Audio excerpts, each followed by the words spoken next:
Excalibur was a fantastic flat ride located at Six Flags St. Louis. The ride was a Besink evolution made in 1993 for German showman Eberhard. The ride was huge, standing at 113 feet and being 66 feet wide. The ride was also extremely heavy, being over 43,000 pounds. The weight and bulkiness of the ride meant that when it traveled, it required 16 trailers to be fully transported.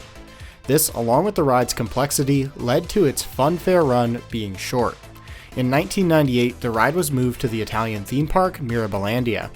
After this, it was sold to Six Flags, who set it up at Great Adventure. In order to make the ride more reliable, Great Adventure made several modifications. The ride was not only too heavy, but it was also very complex, especially for a ride of this era. Unlike modern pendulum rides, which use a lowering floor mechanism built into their design, this ride used the actual lifting arm of the riders, the actual pendulum arm, and used that to raise up into itself, essentially giving the ride several feet of clearance, but moving an extremely heavy and large object higher into the arm. This meant that there was a lot of hydraulic systems that were in the arm itself and that had to move with the ride, as well as electric systems. This was extremely unreliable and very difficult to maintain. So accordingly, Great Adventure modified the ride. This modification led to the arm being locked in the loading position at all times. To allow the ride to still rotate without hitting the ground, a large hole was dug underneath the ride. So this causes the rider vehicle to be very low to the ground as the ride rises up into the air. This makes it look like the ride is right on top of the queue line or right on top of the ground, right where it's near. This is very intimidating and honestly looks wrong when you're near it. After the ride's short stay at Great Adventure, the ride was deemed to be too unreliable for such a big park. The ride was relocated to Six Flags St. Louis in 2003 and went through another extensive overhaul. This overhaul saw the ride being repainted and rethemed to Xcalibur. Much of the ride's fairground elements, such as its sign and extensive light package, were removed in this refurbishment, many of which actually stayed at Great Adventure and were reused for Fright Fest attractions.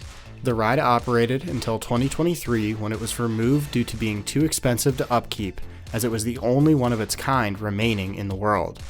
Even with all the efforts made to make this ride more reliable, it really was never all that reliable and was often closed more than it was open, unfortunately. I was lucky enough to ride it during Holiday in the Park in 2020. The ride had an absolutely dominating presence over the midway due to its massive size and scale. Seeing it move was very captivating, and most guests around the ride felt the same way. A lot of people tended to stare at this ride as it cycled, as it just looked wrong. Entering the queue for the ride was nothing too special. It was really just a set of small switchbacks leading up to the entrance.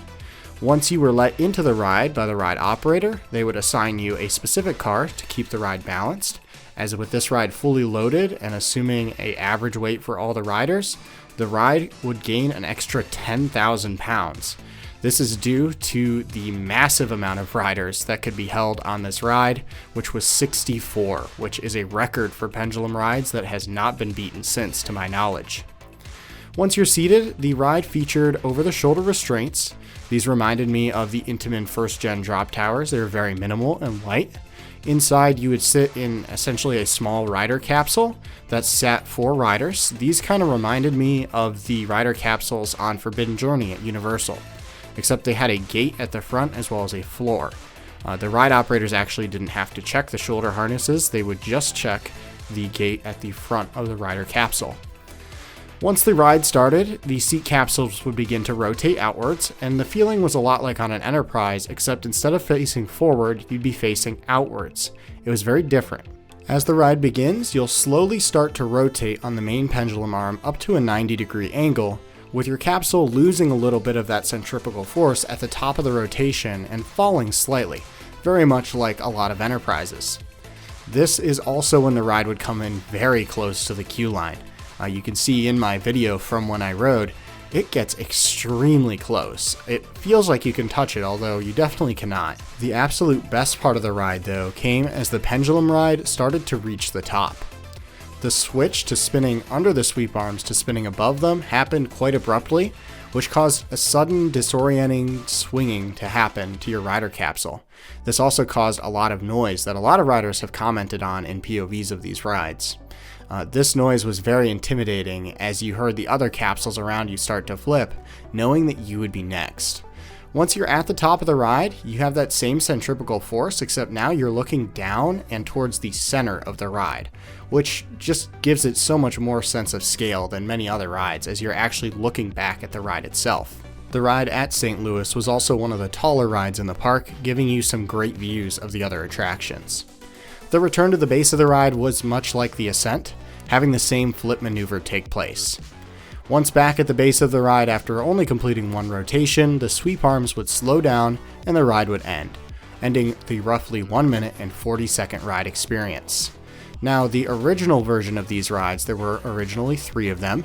When they were originally made, they would go up, stop at the top, and continue spinning, and actually pause on some models, and then resume the ride and come back down. There was never any model, to my knowledge, that would repeatedly flip the pendulum arm over and over. That being said, this ride cycle alone was very intense. The sustained positive G-forces combined with the changes in orientation made this ride unlike any other. It may just be my favorite flat ride that I've ever been on at a park, with only the Funtime Vomatron potentially passing it in terms of my current favorite flat rides. This ride was truly something special, and I sorely miss it, and I feel bad for anyone who's a flat ride enthusiast that didn't get to ride one of these. The other 2 Sync evolutions, as mentioned, have also closed, making this ride type completely extinct. That being said, several Fabry versions, which are smaller, do exist, and I hope to try one of them someday. Their rider capsules are able to lock in position, which might be better or might be worse. I'd have to give it a shot to see how it compares. For its final score, I'll give Xcalibur a 9 out of 10, only losing a point for its simple ride cycle. I'm very glad I got a chance to ride this ride, and I do wish I could ride it again.